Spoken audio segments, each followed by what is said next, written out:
Before we get into my thoughts on the Percy Jackson Season 2 finale, I want to give my very first Adaptation Bingo shoutout to Zombied117 on Discord, who got a bingo after my last video.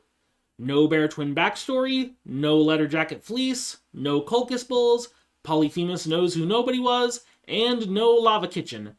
That is a bingo. Thank you so much for playing. One last reminder that if you do have a bingo and would like to claim your shoutout, please post it in the Discord server in the Bingo Cards channel.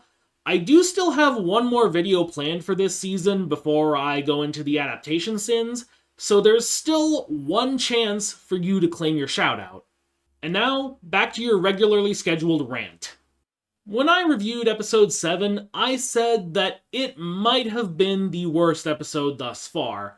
I said that because I wasn't sure that it was as bad as the Lotus Casino episode. This time, however, I am very confident when I say that this is the worst episode of the show. This episode completely undermines any chance that this show has at being good for the foreseeable future. It fails that badly.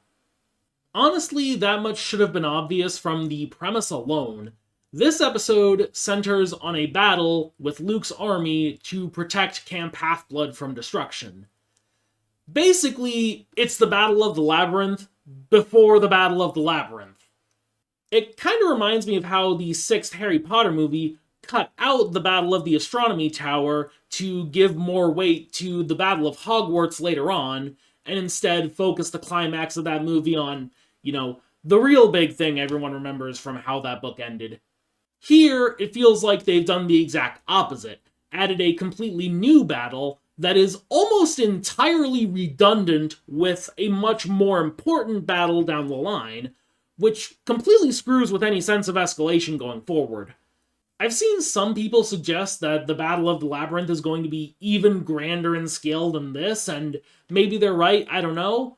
But I feel like this is going to be tough to top. I mean, they talk about burning camp to the ground if they win this battle, and honestly, it feels like they're throwing all the money they can at this, so unless they massively increase the budget for Season 4, which I don't have high hopes for, this is probably as big as they can get. Side note, did anyone else find it a little odd that they had Bronte, an Athena kid, commanding the archers? You'd think that'd be a job for an Apollo kid, right? This episode did pay things off with Chris Rodriguez, so that was kind of nice. I was worried for a second that they'd forgotten about that plot thread, but no, this episode reveals that he's been a spy for Luke this entire time, which I guess is an interesting idea. I do find it a little weird how they executed that. Like, he accuses Katie of being a spy for 5 seconds, and then he attacks her and reveals that he and a bunch of other kids were also spies. I'm curious about how this will affect the storyline in Season 5, where another character is revealed to have been a spy. I'm a little worried that this is going to mess that up somehow, which would be very annoying, but for now, I guess it was interesting in the moment. We'll just have to wait and see how this goes. Though this also brings me back to a point I made in episode 5, which is that for all their talk about not being able to cast Beckendorf, Rachel, or Selena yet, they keep bringing in other random campers from the book like Katie, Ellis, Mark. There's even one shot where you can clearly see a girl whose hair has been dyed to look like Kayla Knowles from the Trials of Apollo books. Why do they keep bringing in these characters, but not Beckendorf, Selena, Rachel, the Stoll brothers, all the people we actually want to see? Regardless of all that, we get a confrontation between Chris and Clarice in this episode, and it spills over into the chariot track where Annabeth and Grover ride in to save her, which I guess is them making a nod to the second chariot race from the book. Okay, sure. Thing that I find kind of interesting to think about is how long did it take them to set up the chariot? Did Grover smell the fleece moving towards the chariot track And Annabeth's first thought was to go into the stables, grab a chariot, harness up the horses, and then wait for Clarice to show up so they could ride in to rescue her. It's a little ridiculous when you think about it, but I guess it's a cool visual. Sure, whatever. Maybe best not to think about it. I don't know. Then we get into the battle itself. Percy and Luke face off once again, naturally, and Luke absolutely wrecks Percy in this scene. Like, at first, Percy seems to have the upper hand when he disarms Luke, but then Luke just starts pummeling him with his fists. There is so much blood, so much more than I would have expected out of a Disney show. It is raw as hell to watch, I'm not gonna lie. And while all this is happening, Allison starts trying to chop down Thalia's tree to let the Lystragonians in, which really makes me wonder how this is going to affect things going forward. Because Luke made it very clear earlier in the episode that he wanted the tree alive so that he could bring back Thalia, ostensibly to help Kronos, but really it just seems like he wants his friend back. So I am actually a little curious as to how this affects their relationship going forward. Like, is Luke gonna keep working for Allison after this blatant insubordination? Is Kronos cool with this? Is this going to affect Luke's relationship with him? I do have a lot of questions about how Luke's relationship with Kronos and the Titan army is going to be changed by everything that happens in this season. Of course, they do get the fleece to the tree and Thalia comes back, and she ends the fight with a single burst of lightning that knocks Percy out in the process, which leads into a dream sequence between him, Poseidon, and later Tyson. It's not from the book, but it is genuinely kind of sweet. They set up Tyson going to join the Cyclopes. I do find it a little weird in this scene that Poseidon refers to Hephaestus as his brother. I'm hoping that he means brother in arms or something like that, because if you know the actual genealogy, Hephaestus is Poseidon's nephew. Poseidon only has two full brothers, Zeus and Hades. It's kind of a big deal.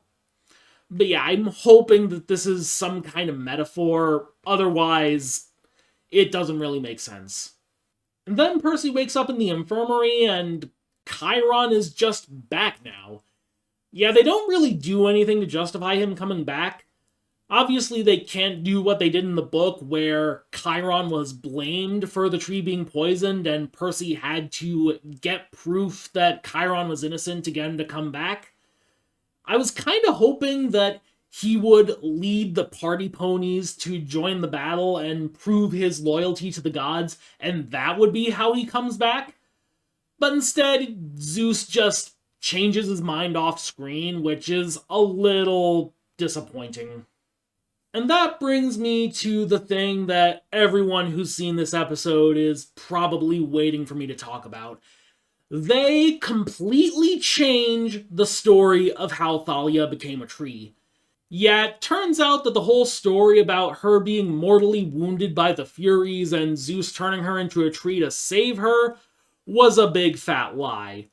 Instead, what really happened was that the Furies told her about the Great Prophecy, and then when she confronted Zeus about it and refused to be his weapon, he turned her into a tree as punishment. Why? Why would you change this? Not only does this completely undermine her badass death from the book, but it also completely ruins both Zeus and Chiron as characters. Like, yes, Zeus was a very flawed character in the books, but he also had redeeming qualities that made you want to side with him over the Titans. And one of those qualities was that he was fiercely protective of Thalia. Having him effectively murder her because she refused to go along with the prophecy completely ruins anything about his character that could make him redeemable. No one is going to want to take his side in this war, which is a huge problem when the whole point of the books is taking Zeus's side in the war. And yes, this also kind of undermines Chiron's character as well, because he kept this terrible thing a secret from Thalia's friends for 6 years, and he only came out with the truth when it was too late to keep the secret any longer. Like, what is the deal with these characters? How am I supposed to side with them in the rest of this series? Now, I genuinely want Kronos to win at this point.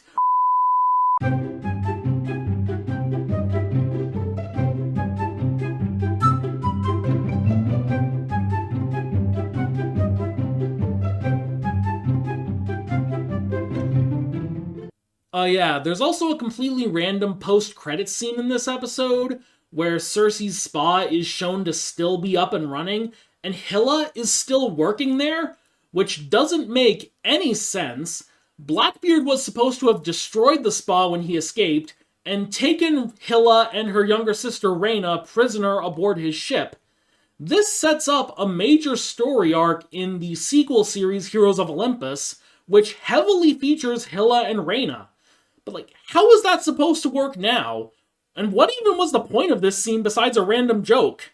They completely ruin a major story arc from the later books for a random joke. Yeah, that's a great idea. So that was the finale for Percy Jackson and the Olympians Season 2. An episode that left such a sour taste in my mouth that I'm not sure anything can wash it out. And with that, let's take one last look at our bingo cards. So contrary to my prediction, Percy did not get the Watch Shield early this season. Matter of fact, he did not get the Watch Shield at all, which was a little odd. I would have liked to have seen that. The only thing I did notice this week was no party ponies. Again, would have liked to have seen them during the battle, but I guess they just didn't have the budget for it, which seems to be the theme this season. And that's it. I did not get a bingo this season. I could have if they had gotten the Watch Shield early, if Jason had been mentioned, or if they'd name-dropped Triumvirate Holdings.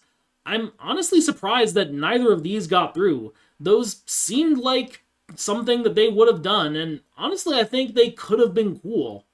But yeah, that's all I've got. I know that there are still people out there with unclaimed bingos, so if you would like to get a shout out in my next video where I talk about the reception that this season has gotten, please post them in the Discord server. And until next time, this is Optimus Philip, rolling out.